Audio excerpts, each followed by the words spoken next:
Saudara dan saudari yang terkasih, Injil hari ini diambil dari Injil Matius bab 6 ayat 7 sampai ayat 15. Lagi pula dalam doamu itu, janganlah kamu bertele-tele seperti kebiasaan orang yang tidak mengenal Allah.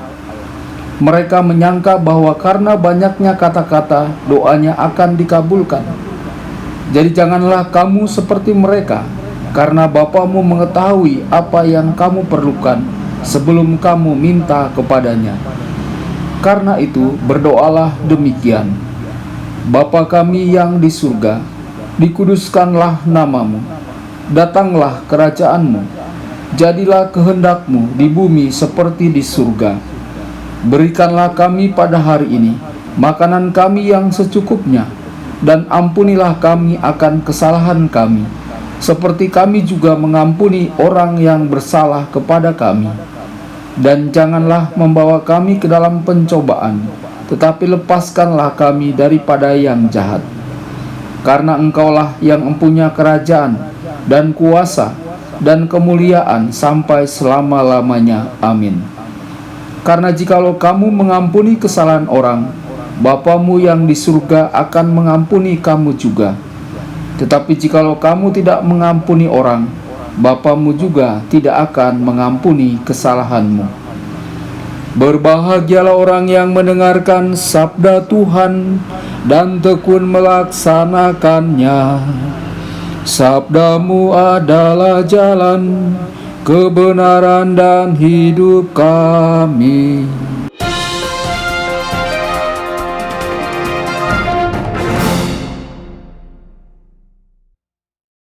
Saudara dan saudari terkasih, jumpa lagi dengan saya Romo Tedens dalam saluran Warta Kabar Sukacita.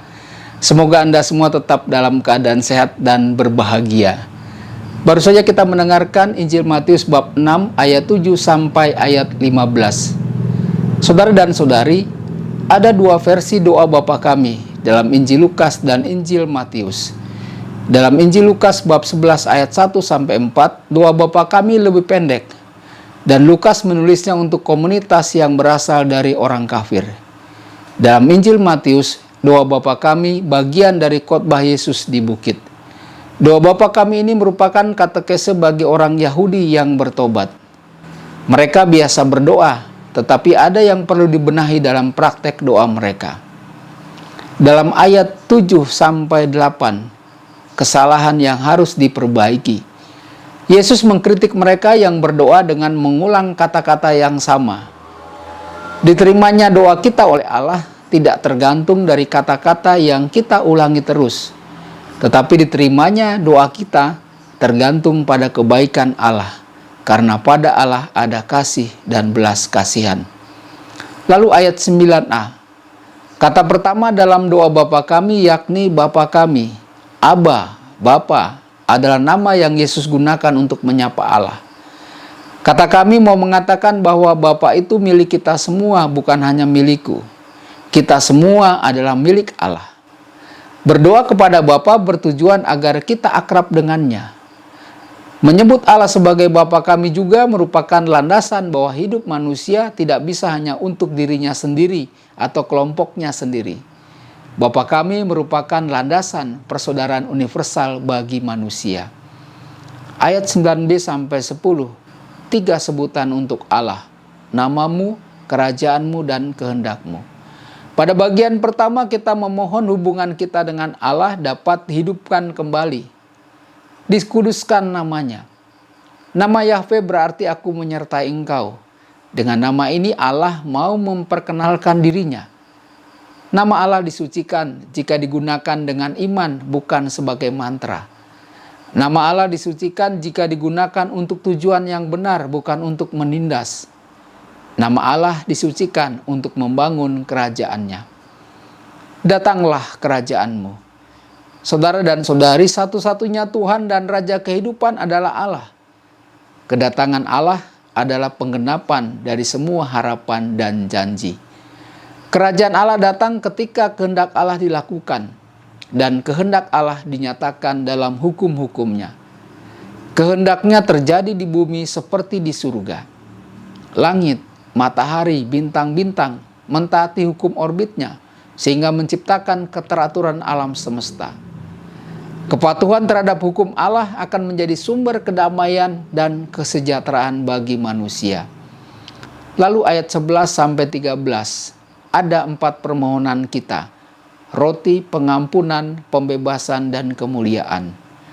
Saudara dan saudari, di dalam kitab Keluaran, bangsa Israel menerima roti mana di padang gurun setiap hari dari Allah, dan mereka saling berbagi. Yesus hari ini mengundang kita juga untuk hidup dalam eksodus yang baru. Kita diminta untuk membangun kebersamaan dalam persaudaraan dengan semangat saling berbagi. Ampunilah dosa-dosa kami. Saudara dan saudari, dosa disamakan dengan utang. Setiap 50 tahun yang disebut dengan tahun Yobel, orang diwajibkan untuk mengampuni orang yang berutang kepada mereka.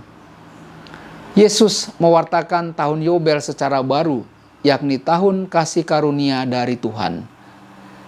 Jangan membawa kami ke dalam pencobaan. Dalam kitab Keluaran, orang-orang dicobai dan jatuh. Mereka kemudian mengeluh kepada Allah dan mau kembali ke Mesir. Dalam Keluaran baru, godaan itu akan diatasi dengan kekuatan Allah. Bebaskanlah kami dari yang jahat. Yang jahat adalah iblis. Iblis ini mau menjauhi manusia dari Allah. Dan iblis berhasil masuk ke Petrus dan menggoda Yesus di padang gurun. Namun Yesus mengalahkan iblis. Ayat 14-15. Siapapun yang tidak mengampuni, dia juga tidak akan diampuni oleh Bapa. Saudara dan saudari terkasih, kita memohon kepada Bapa supaya kita diampuni kalau kita mau mengampuni sesama kita. Maka saudara dan saudari terkasih, mari kita hayati doa Bapa kami yang menjadi doa Tuhan dalam kehidupan kita sehari-hari. Bukan hanya sekedar doa, tetapi doa Bapa kami menjadi landasan bagi hidup kita sehari-hari sebagai umat beriman. Tuhan Yesus memberkati Anda semua.